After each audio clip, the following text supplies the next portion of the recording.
Baik, bismillahirrahmanirrahim. Assalamualaikum warahmatullahi wabarakatuh. Perkenalkan, nama saya Susi Arianti dengan NIM 2022-310315 dari Prodi Pendidikan Biologi Fakultas Keguruan dan Ilmu Pendidikan Universitas Muhammadiyah Bulukumba. Baik, jadi pada kesempatan kali ini saya akan membahas mengenai resume Al-Islam ke-Muhammadiyah 5, yang dimana ada beberapa cangkupan materi, diantaranya ada pernikahan dan talak, ada pewarisan, ada wasiat, kemudian ada materi hibah, kemudian wakaf, dan yang terakhir ada Kitab Perjuangan Muhammadiyah. Baik, yang pertama yaitu tentang materi pernikahan dan talak. Jadi yang pertama yang perlu kita ketahui yaitu pengertian dari nikah. Nikah itu dapat diartikan sebagai berkumpul atau bertemu. Namun dalam syariat Islam diartikan sebagai perjanjian suci antara seorang laki-laki dan seorang perempuan untuk membentuk keluarga yang sah dan dilandasi oleh hukum. Kemudian dasar hukum dari nikah terdapat dalam Quran Surah Ar-Rum ayat 21. Dan selanjutnya rukun nikah. Rukun nikah itu sendiri ada 5. Yang pertama yaitu yang harus ada calon suami, kemudian calon istri, wali, 2 orang saksi, dan yang terakhir ada hijab kabul. Selanjutnya yaitu syarat nikah. Jadi syarat nikah yang pertama yaitu kedua mempelai harus beragama Islam. Kemudian yang kedua, wali harus laki-laki, balik, berakal sehat dan merdeka. Kemudian yang terakhir yaitu ijab kabul harus diucapkan secara tegas dan jelas.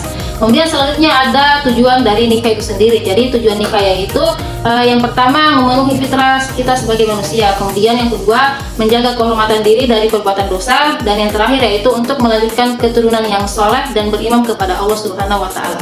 Selanjutnya yaitu walimah. Jadi walimah itu diartikan sebagai perjamuan atau pesta yang diselenggarakan setelah pernikahan sebagai bentuk rasa syukur kita. Kemudian selanjutnya yaitu mengenai talak. Jadi talak itu adalah bentuk perceraian yang dibolehkan dalam syariah, namun sangat tidak dianjurkan. Dalam talak juga ada beberapa jenis, diantaranya ada talak tafsir, talak bain, dan talak ul. Yaitu materi mengenai kewarisan. Jadi sebelum kita lanjut, kita perlu mengetahui apa sih pengertian dari warisan itu sendiri.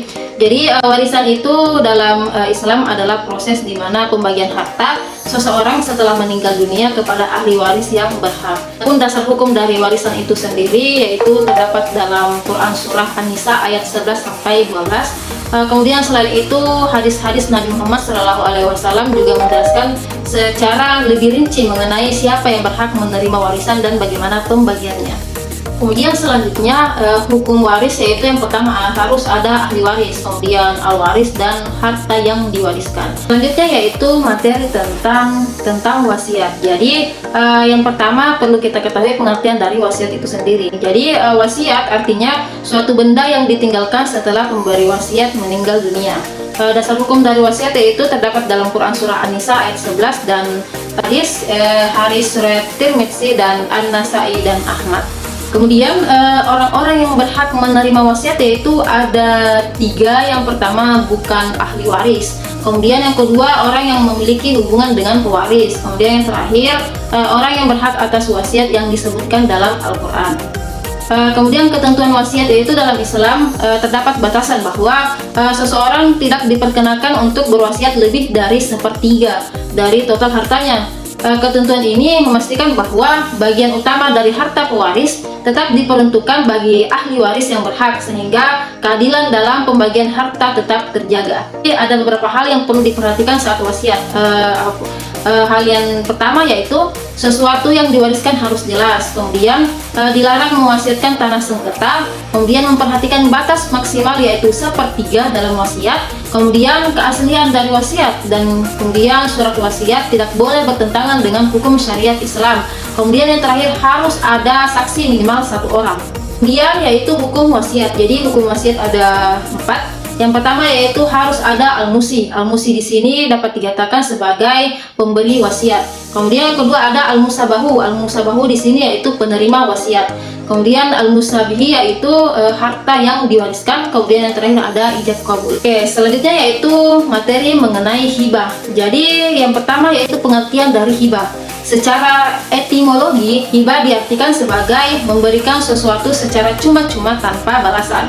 Kemudian untuk secara terminologi, hibah diartikan sebagai pemindahan kepemilikan sesuatu dari satu pihak kepada pihak yang lain secara sukarela tanpa mengharapkan imbalan dan pemberiannya terjadi selama si pemberi hibah masih hidup. Selanjutnya yaitu jenis-jenis hibah. Hibah yang pertama yaitu ada hibah umum. Jadi hibah umum di sini yaitu hibah yang diberikan kepada seseorang tanpa cuma-cuma, dengan kata lain tidak mengharapkan suatu imbalan.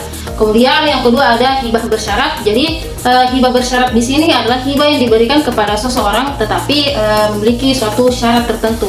Kemudian yang terakhir ada hibah wajib. Jadi hibah wajib di sini adalah hibah yang wajib, yang contohnya yaitu adalah mahar. Oke, selanjutnya yaitu materi mengenai wakaf. Jadi yang pertama yaitu pengertian dari wakaf itu sendiri. Wakaf adalah memindahkan kepemilikan harta kepada pemilik sesungguhnya yaitu Allah Subhanahu wa Ta'ala yang memiliki keistimewaan sebagai amal jariah. Kemudian selanjutnya dasar hukum wakaf itu sendiri terdapat dalam Quran surah Al-Baqarah ayat 261. Selanjutnya yaitu mengenai syarat wakaf. Jadi ada beberapa syarat sah wakaf, diantaranya yaitu yang pertama yaitu tentang wakif atau pewakaf, yang dimana orang yang menyerahkan hartanya.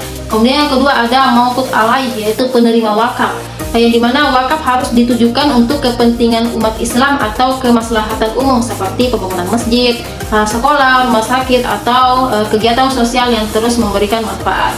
Kemudian yang ketiga ada mauqut atau harta yang diwakafkan. Jadi harta yang diwakafkan juga harus harta yang sah dan tidak dapat habis atau musnah dalam waktu dekat. Kemudian yang keempat ada ijab kabul, yang dimana ijab kabul di sini adalah pernyataan niat wakaf dari wakif, orang yang berwakaf, kepada naksir atau pengelola wakaf. Kemudian yang terakhir ada naksir, yaitu pengelola wakaf, yang dimana naksir di sini adalah pihak yang menerima, pengelola, dan menjaga aset wakaf agar dimanfaatkan sesuai dengan ketentuan syariah. Selanjutnya yaitu materi tentang Hita Perjuangan Muhammadiyah. Yang pertama yaitu pengertian Hita. Jadi Hita di sini diartikan sebagai perjuangan Muhammadiyah yang merupakan pedoman atau garis besar dalam melakukan perjuangan di bidang dakwah Muhammadiyah. Muhammadiyah itu sendiri bukanlah suatu aliran atau agama, melainkan sebuah organisasi untuk belajar agama Islam. Kemudian alasan Hita Perjuangan Muhammadiyah ini lahir yaitu karena ada 3 sebab atau 3 faktor. Yang pertama yaitu ketertinggalan pendidikan, kemudian yang kedua ada ketertinggalan spiritual, kemudian yang terakhir ada ketertinggalan sosial ekonomi. Oke, selanjutnya yaitu matang Hita. Jadi ada beberapa matang Hita. Yang pertama yaitu Hita Palembang, yang dimana Hita Palembang ini dicetuskan pada tahun 1959, yang dimana pada Hita ini sebagai respon atas konteks sosial politik Indonesia pada masa itu. Kemudian yang kedua ada Hita Ponorogo, yang dimana dicetuskan pada 1969 di Jawa Timur. Sama seperti Hita Palembang, Hita Ponorogo ini juga dicetuskan seiring dengan kondisi sosial politik yang kurang stabil pada saat itu. Kemudian ada Hita Ujung Pandang, yang dimana dikeluarkan pada 1971. Hita Perjuangan Muhammadiyah yang satu ini ditetapkan sebagai respon atas kegagalan pengungsian diatur dalam Hita Ponorogo.